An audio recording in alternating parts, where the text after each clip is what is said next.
So on the one hand, I'm so grateful to have, you know, I have a cum laude degree from an Ivy League university. Like, there's some impressive things, I suppose, on the outside, and I'm very proud of those things. And yet on the inside, I was ashamed to let anybody know that I didn't have it together on the relationship realm, especially because I'm a relationship coach.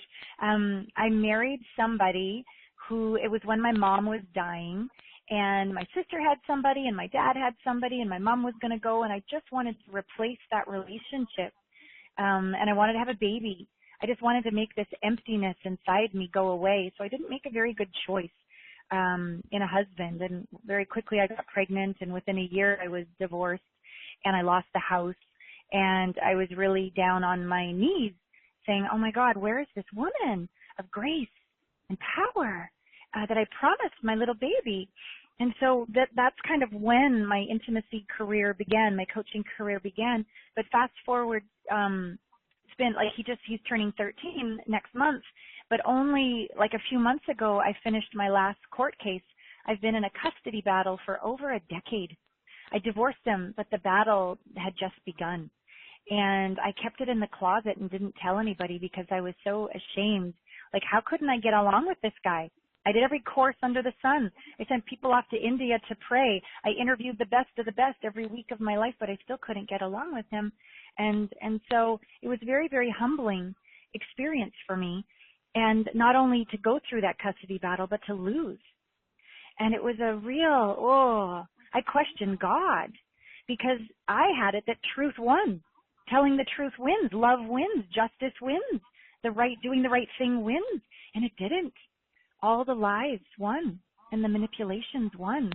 And because I don't have a PhD, I'm a coach and a healer, I'm not a therapist, they called me an extreme narcissist. And because I talk about sex, that I must be a slut. It was just this horrible degrading of my soul's purpose to the point where I used to have 50-50 custody, and now I have 32% specifically, custody. And it was really destroyed what I thought I was, what I thought I believed in, and it was scary. My son was so upset during this whole process that he threatened to kill himself just to make the fighting stop. But even that wouldn't stop the fighting. It was a really awful time.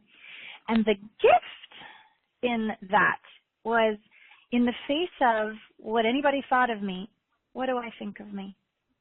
In the face of all of that unkindness and unfairness, am I going to shut my heart, or am I still going to be in charge of keeping my heart open? And in the face of all of that, am I going to, just because it doesn't look today like I think it ought to look to believe in God, in the universe, am I really going to throw in the towel, or am I going to be patient and wait for the bigger picture to reveal itself and keep my faith open and walk through the fire?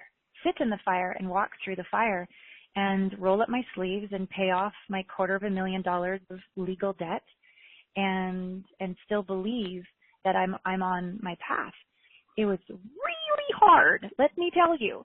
And yet, so far, the outcome has been my son and I are closer than ever because he's watched how I've chosen to either react or respond. You know, none of this is fair, and I could have a total temper tantrum. But can I take the high road? And he's watching me do my best to take the high road. And we now focus more on quality, not quantity, of time together. And he actually gets to face his father, see him for who he is, and learn what kind of man he wants to be, forgive his father, and get along with him the best he can, but also stand in his truth about who his mom is. Quite a lesson for a young boy to go through. And then I have to surrender and say, okay, universe. So apparently you don't want me making lunches and driving carpool and doing homework so much. There's something else you want me to be up to. I have all this extra time. Okay, show me the way. Show me how you want me to use my gifts and talents for humanity. So I tell you that sacred story that to let you know that I'm so not perfect. I've so been brought to my knees. And yet it's cultivated a capacity in the face of it all. I'm still in charge. You're still in charge. We're still in charge. No one can define our worth but us. No one can shut our heart down but us. And keep asking the question of what's right about this? What's the gift in this? What do you want me to see? Because I'm not going down. And just be light in the darkness and keep shining. And I love myself more than I ever have. I'm more grateful and calm than I ever have. My business is doing better than it ever has. I'm having fun on Match.com. I'm dating again. I'm taking care of me. And yeah. And so we all can get through whatever it is we're going through better than before we started.